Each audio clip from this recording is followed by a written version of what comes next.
I know that Caribbean people, as well as anybody, well, any people from different countries that have food, they don't just eat with their eyes and their mouths. They actually eat with their hearts and their minds. They will endorse a product or a service if they know it's authentic. And so my question to you all is that also, are you thinking about that it's authentically produced in different Caribbean islands, and that actually adds to it, validates what you do as well, because it's authentic and it's grown in that land?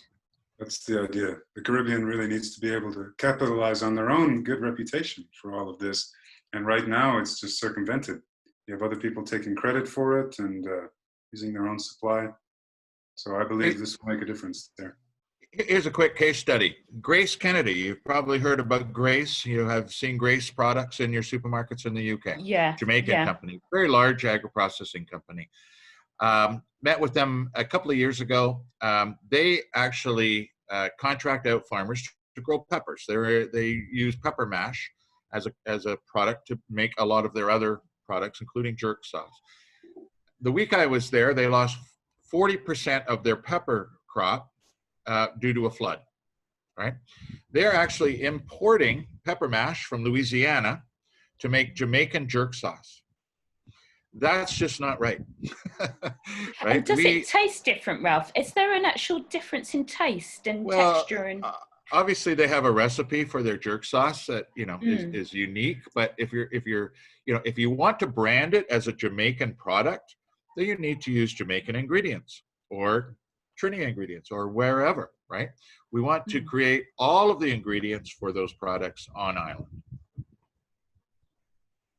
It's very important. And I just want to touch on the soil quality, because I was quite interested in that. Is there because I know with, from what I know about Jamaican Blue Mountain coffee, it has a distinctive taste because of where it's built. It's mountainous, it's quite wet and humid there, so it has an effect on the soil. Is soil quality and where things are grown, does that have an effect on the taste and the way they're produced? Is that important as well? Discerning consumers will notice the difference. And in Blue Mountains, with coffee, for example, it's a combination of the soil, the climate, and the forest, the shading. And the thing is, with our systems, we can simulate any of that. I appreciate the people who are pushing for, hey, everyone should grow things organically outdoors. Well, some of us live in the city. Are you joking? Some of us live in the desert. Are you joking? Some of us live in Alaska. Don't tell me that. You must be in California if you're saying that. So with the type of technology that we bring to the table, you can literally simulate whatever conditions you want. And it's not just shooting in the dark. The natural scenario that works very, very well. Now, naturally, it's inconsistent. It fluctuates, and there are seasons and things like this. You take the best of it, and you make those conditions constant in your own farm so that you can have consistent results. And they will match or exceed the ones actually grown outside in a beautiful natural plot. Because you learn about that ecology and you take control, and you can guarantee your quality and yields, and that makes for a more viable business that is suddenly eligible for contractual agreements with supermarkets and things like that. And in the case of these value-added products where, you know, they have to, under certain circumstances, import materials for it, clearly they're losing money when they do that. So maximizing the profit and therefore the effect on the local community takes making sure that you're supplying yourself with as much as possible, and anything's possible at the right price. Natasha, let me just interrupt, and I'm going to ask Seth to comment on this. You know, all of this takes money. You know, we have had a long road in attracting investment into this, and the difference is that, and the reason why we have now investment and investment partners behind us is because of the infrastructure, right?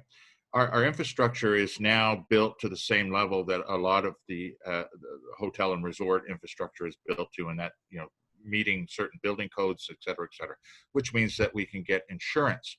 But, you know, I'd like maybe Seth to comment on, you know, that connection between, you know, property investment, you know, just investment in general, and the need to build strong infrastructure to support that investment. Yeah, well, obviously it's an important factor, particularly for people buying land. And I would say Barbados in particular, our land price is quite high. If you're looking to buy agricultural lots, they're generally of pretty big size, and they're likely also to be lacking the infrastructure you need. So you may need to bring in new power supplies, access roads, and new water mains. So ideally, if you're looking for lots where you already have some kind of water storage sources, that helps.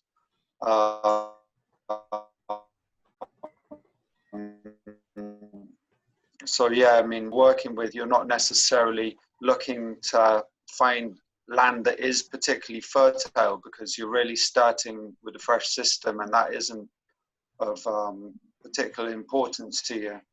So it's a different system for sure, which has its positives, but it does have an upfront expense, of course. Yeah, we're actually not competing with farmers or the land they want to use. We're going for industrial plots, as Ralph had mentioned there. An asset to an investor if they invest in this and decide at some point they don't want to farm. First of all, everything will be disassembled, packed up, and used elsewhere. And then hopefully their land has value for any sort of development that they decide to use. So it should be attractive. Yeah, we didn't really get into that too much, Natasha, but just let me expand on that a little bit. You know, with the lack of arable land on the islands, in every island, one of the beautiful things about our model is that we don't want arable land. We don't want to use arable land. We don't want to take arable land away from local farmers. We want to use scrubland. You know, we're building a pad. We're 100% hydroponic. We want an industrial lot, scrubland, basically land that really isn't useful for anything on the island. That's the land that we would prefer to go to, as long as it has a road and as long as it has, you know, an electrical connection. You know, we prefer that. It's obviously less costly for us as well. But you know, the point I was trying to make and have you echo, Seth, was that to attract investment, you have to build a strong system, and not just the services that are coming into the land, but the actual structure itself. It needs to meet a certain code. It needs to be engineer certified.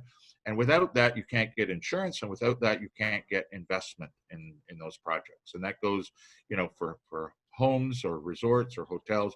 Anything that's built here in the Caribbean has to meet the same criteria now. Yeah, Ralph, I mean, obviously you've mentioned about the hurricane protection, which is fairly important. But one thing which people don't necessarily bear in mind is that there is a lot of theft of crops. And I know a farmer who's actually stopped growing yams because people were actually going and digging up all of the yams overnight. And, you know, when you have a large plot of land, just to put the fence around it alone Right. is a huge expense. So, you know, Well, another advantage to greenhouse farming. You know, we can lock it up. You know, your food is all protected inside, and it's reflected in our insurance rates.